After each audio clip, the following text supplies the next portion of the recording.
اسی طریقے سے اللہ نے قوم سمود کو بھی تباہ اور برباد کر دی ہے. فاتوا عن امر ربہم، پھر اللہ کے حکم کی نافرمانی کرنا شروع کر دی، شرکشی کرنا شروع کر دی. فاخذتہم الصاعقہ، پھر اللہ رب العزت نے اچانک ایک آواز دی ہے میرے دوستوں.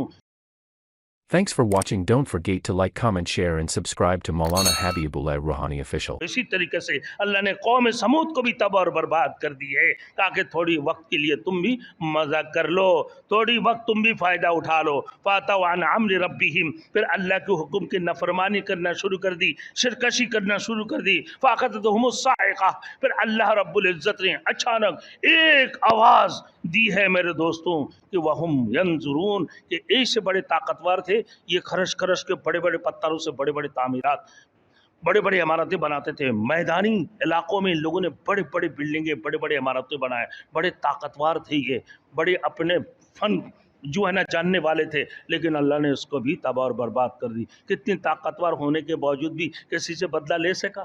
نہیں لے سکا. کسی سے بدلہ لے سکا؟ نہیں لے سکا. تو دیکھ لو قیامت آنے سے پہلے قیامت کی تیاری کر لو میرے دوستوں. یہ بھی قیامت کی نشانیوں میں سے ایک نشانی ہے. قوم عاد کا بھی یہ ایک نشانی ہے، قوم سمود کا بھی یہ ایک نشانی ہے، قوم لوط کا بھی ایک نشانی ہے، قوم نوح کا بھی یہ ایک نشانی ہے. 950 برس تک دین کی دعوت دیتے رہے، دین کی تبلیغ کرتے رہے، لیکن کوئی بھی نہیں سے 80 بندہ اپنے جہاز کے اندر سوار کیے ہیں. میرے دوستوں ہے انسانوں سمجھ جاؤ، انسانوں سمجھ جاؤ، ورنہ قیامت آنے والے ہے. قیامت آنے سے پہلے قیامت کی تیاری کر لو.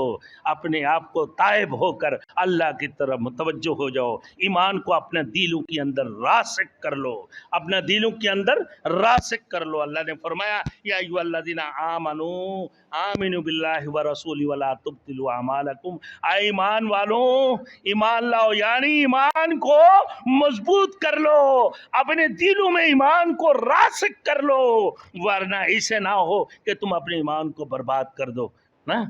آمینو باللہ ورسولہ ولا تبطلوا اعمالکم، اپنے اعمال کو ضائع مت کرو. اگر تم ایسے کر لیا تو سمجھ لو تمہارے اعمال برباد ہو جائیں گے. ایمان پر ایمان کو اگر راسخ نہیں کیا، ایمان کی جذبات اور ایمان کی قوت اگر تمہارے اندر نہیں ہوئے تو سمجھ لو کہ تم تباہ اور برباد ہو گئے، تمہارے اعمال ضائع ہو گئے. میرے دوستوں آج دیکھ لو، تم انڈیا اور پاکستان کی لڑائی دیکھتے ہو، تم جیت جاؤ انڈیا سے، اگر میرے دوستوں پاکستانیوں 313 والے پاکستانی بن جاؤ، وہ غزوہ بدر والے، تو انڈیا تمہارے سامنے بات نہیں کر سکتا ہے، کتنے بڑے کفری طاقت کیوں نہ ہو.